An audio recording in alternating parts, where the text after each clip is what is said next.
Sagittarius. Sa mga Sagittarius, ang taong ito ay magdadala ng maraming sorpresa para sa inyo. Kayo ay pagpapalain ng swerte at biyaya at ngayon ay mataas ang antas ng inyong enerhiya at enthusiasm. Malamang na magtatagumpay kayo kung inyong ibubuhos ang inyong buong isip at enerhiya dito. Ang kasaganahan at tagumpay ay malamang na kumatok sa inyong mga pintuan. Makakakilala kayo ng maraming mga bagong tao at makakapag-ambaga ang mga pagkakasamang ito sa inyong personal na paglago. Mas mauunawaan ninyo ang inyong sarili at makakadiskubre ng mga bagong bagay tungkol sa inyo. Ang inyong mga opinyon ay magiging matibay. Ang taong ito ay maaaring mahirap para sa inyong buhay pag-ibig. Maaaring maghiwalay kayo ng isang kasintahan sa simula ng taon na maaaring mag-iwan sa inyo ng kaguluhan at kalungkutan. Maaaring piliin ninyong mag-isa na lamang sa nalalabing bahagi ng taon at iwasan ang pakikipagrelasyon o maaaring mahirap sa inyo na magpatuloy sa aspetong ito. Sa pag-ibig, ang buhay ay hindi humihinto dahil sa kamatayan ng isang malapit na kamag-anak o dahil sa kawalan ng isang tao. Ito ay patuloy na umiikot anuman ang mangyari. Kailangan mong manatiling kalmado at magtuon sa pagpapabuti ng inyong buhay.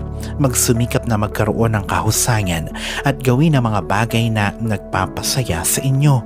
Huwag mong ipagkait ang iyong sarili para sa ibang bagay na makakapagpasaya sa iyo. Para sa mga may karelasyon na, ang sobrang tiwala sa sinuman ay magdudulot ng pagkadismaya. Dapat ay matalino ka na pumili kung kanino at saan mo ibibigay ang iyong pagmamahal. Unahin mo ang sarili bago ang kaligayahan ng iyong kasintahan. Sa taong ito, mararanasan mo ang iba't ibang mga emosyon. Matapos ang isang hiwalayan, mararamdaman mo ang kalungkutan at pagkasira. Ngunit ikaw ay babangon at magpapatuloy. Maaaring mawala ang tiwala mo sa mga tao at mahirap na magtiwala sa sino man na bagong dadating pa sa buhay mo. Sa kalusugan, hindi maganda ang takbo ng mga bagay sa kalusugan mo ngayong 2024, mahal kong Sagittarius. Ito ay hindi magandang panahon para sa mga may problema sa puso. Mahalaga na maging maingat at alagaan ang inyong kalusugan. Nirerekomenda na kontrolin ang inyong antas ng kolesterol at bawasan ang pagkain ng mga mamantikang pagkain. Maaari rin kayong magkaroon ng stress ngayong taon at maaaring mahikayat kayo na gumawa ng mga hindi malusog na gawi tulad ng paninigarilyo at pag-inom upang malabanan ito. Gayunpaman, mahalagang tandaan na ang mga sangkap na ito ay maaaring makasama sa inyong katawan at humantong sa pagkahumaling na maaaring mapanganib. Ang inyong kalusugan ay maaaring mabuti sa simula ng taon, ngunit maaaring magsimula itong humina sa dulo.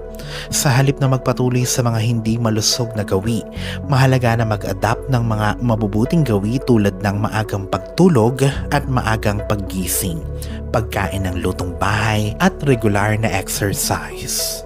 Sa pera at karera, magdadala ang taong ito ng mga oportunidad para sa paglago ng propesyon, mahal kong Sagittarius.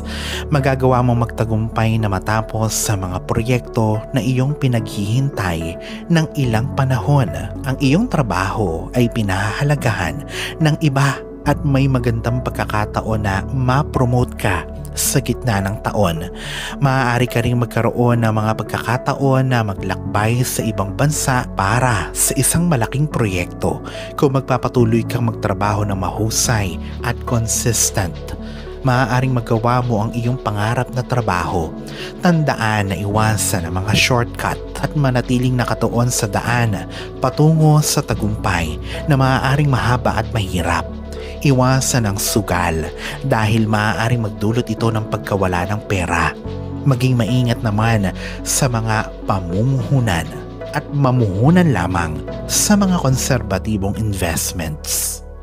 Alalahanin na sa poong may kapal pa din, nagmumula ang lahat ng pagpapala, ang kasipagan at ang kabutihan sa ating kapwa kasabay ng buo mong pananalig sa may kapal, ang siya pa rin na dapat ay manaig. Ang mga ito ay mga gabay lamang. This is Fiddle Rosario. Thank you for watching.